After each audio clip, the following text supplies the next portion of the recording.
Right now, Wall Street just doesn't understand that the Trump economy is really creating an economic golden age. And then another thing that is probably not going to make the headlines, certainly not in the fake news, is that the numbers keep getting revised up. Well, that inappropriately smiley guy is known to be lying. But we'll get into that in a second, because it has now been 502 days since Inauguration Day, you ingrates. Yes, that was January 20th, 2025. And how dare you not be on your hands and knees kissing Donald's feet, because what he has done to America. This is a brand new edition of Trump Trolls Trump. Welcome to the show. And you know the drill. I'm just going to mock these people relentlessly, partially because they're so eminently mockable, but also I take issue with the fact that they keep lying to us. I have a problem with that, you see. So we're going to take a look back at the golden age, so-called week 72. This week at the White House, Donald had credit where credit is due, cutting edge, no holds barred, hard-hitting interview with his flipping daughter-in-law. Yes, Lara, in front of a giant portrait of himself, just in case you weren't sure who she was interviewing. Basically, it was Donald, the tin pot dictator, being interviewed by his family. In that context, Donald explained to the Fox State TV audience, and indeed the nation, how he has come to define his political opponents. Take a look. It's just a terrible thing for our country. And, you know, to really be great, you need a fair media. And we don't have a fair media. I mean, that's all they can do is lie. Well, that's they the have Democrats. No policy. They have nothing to go on. They're Democrats, okay? Yeah. They have no policy. We have a new name for them, you know, Democrats. I call them, I will always call them until they straighten up, Democrats, because they want women to be put in danger by having men play in women's sports. Think of it. They want the transgender mutilization of your children. But we call them Democrats, and it works out well because I take the word dumb, take the B off, because most people don't know that, you know, dumb ends with a B, but most people don't know. And all I do is I switch the E with a U, and you have a Democrat. And I came up with that by watching Hakeem Jeffries, because he's a dumb person. And I said, he's really dumb. I said, wait a minute, he's a Democrat. So I think it works. I don't know that it's going to be as good as Pocahontas or fake news or so many of the others that we've come up with. But, I mean, I'm going to just call them Democrats, because I don't understand how they can be so stupid. Says the stupidest person ever to draw a breath. In fact, he's so stupid, I'm shocked that he even knows how to breathe. He doesn't really understand how to stay awake anymore. But that is a conversation for another time. Secretary of State Marco Rubio appeared before the House Foreign Affairs Committee this week to defend the Trump regime's foreign policy priorities and answer questions about everything from Iran, international diplomacy, to the State Department's budget requests. During the hearing, California Democrat Sarah Jacobs asked Rubio a very simple question: who won the 2020 election? What followed was a bizarre and increasingly awkward exchange that eventually devolved. You know what?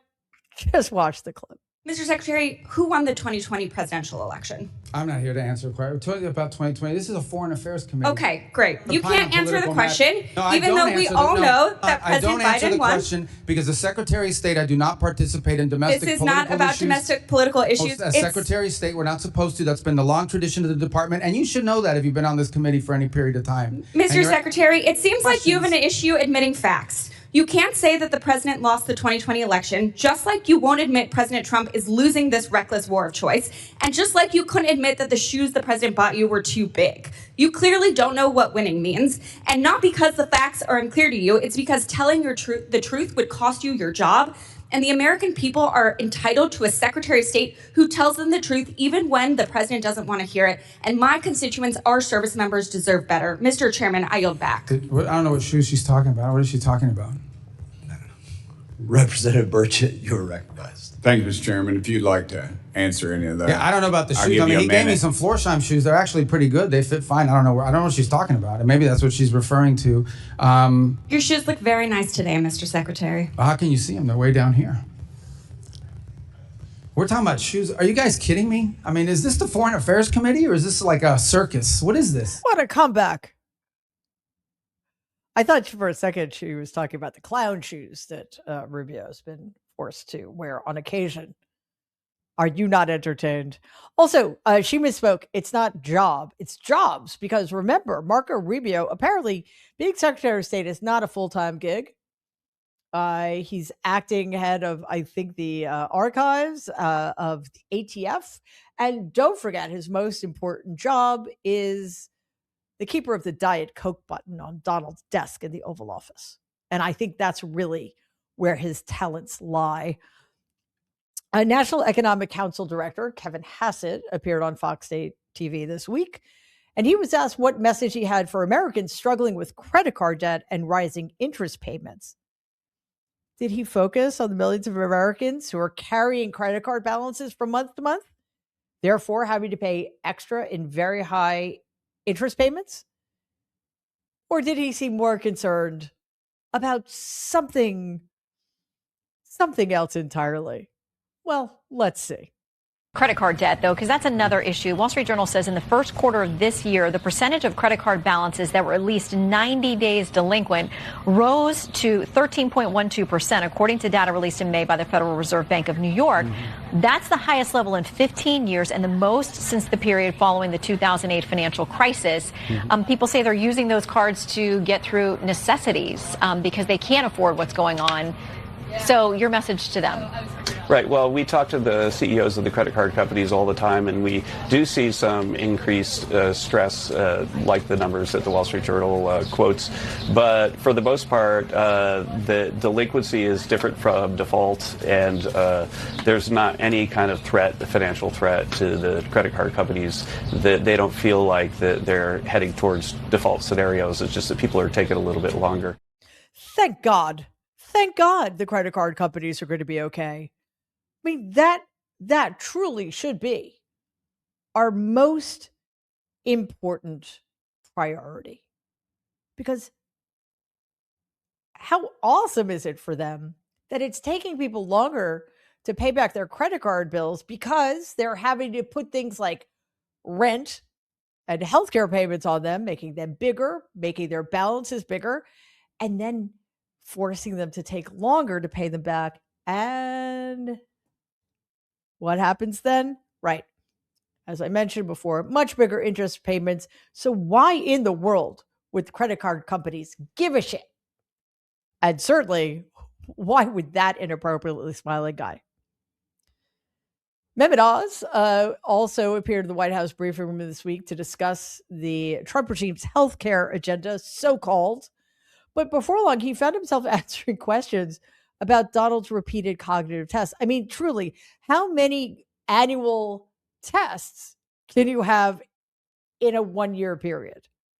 I naively thought that the answer to that question was 1. What did I know? One reporter pointed out an obvious contradiction. If Donald is as mentally sharp as he keeps telling us he is, why do doctors keep ordering more cognitive assessments? Hey, I just wanted to follow up on her question behind me. If the president's in such perfect health, why does he keep going back in for checkups? I think he likes the results. He does really well. He aces the test every single day, and I do actually believe that he is curious to make sure everything is going in the right direction. He's a very meticulous person in so many ways that are often underappreciated. Yes, meticulous is one of the words that springs immediately to mind when thinking about Donald Trump. And also, who has the time to go back to get sometimes involved test procedures just for the fun? He likes the results. I have never heard anything so absurd in my life. Donald didn't have time to go to his son's wedding. Well, that makes sense, actually. Why would he want to? But Donald doesn't have the time to do other things allegedly because of the Iran war, keeping him so busy. So how could he possibly justify going back to Walter Reed repeatedly for tests he's already taken just because he likes the results? See, these people are practice liars, but their lies are getting increasingly unbelievable. It's going to be interesting to see how that continues to play out as Donald increasingly cannot stay awake in public, for example. FCC Chairman Brendan Carr appeared on Fox this week to discuss the effects of excessive screen time on children. During the interview, Carr made an observation that was revealing, though not perhaps in the way he intended. The last several years, particularly during COVID, screen time use inside of schools has surged through the roof. And we're seeing research pour in now, including from President Trump's Surgeon General, that's showing that excessive screen time is now being associated with reading disabilities, with math comprehension problems, with cognitive declines. Just saying, can you think of anybody who spends an excessive amount of time in front of screens? All right, that does it for us. We will be back next week for another episode of Trump Trolls Trump. Thank you so much for being here. In the meantime, everybody, please stay safe and be kind, and we will see you soon. A quick note: independent media is more important than ever. The easiest way to support what we do is to like this video and share it with somebody you think needs to see it. Also, please make sure that you've subscribed to the Barry Trump Media channel so you don't miss any of our new content. Every little bit you do helps us get our message out and reach more people. Thank you.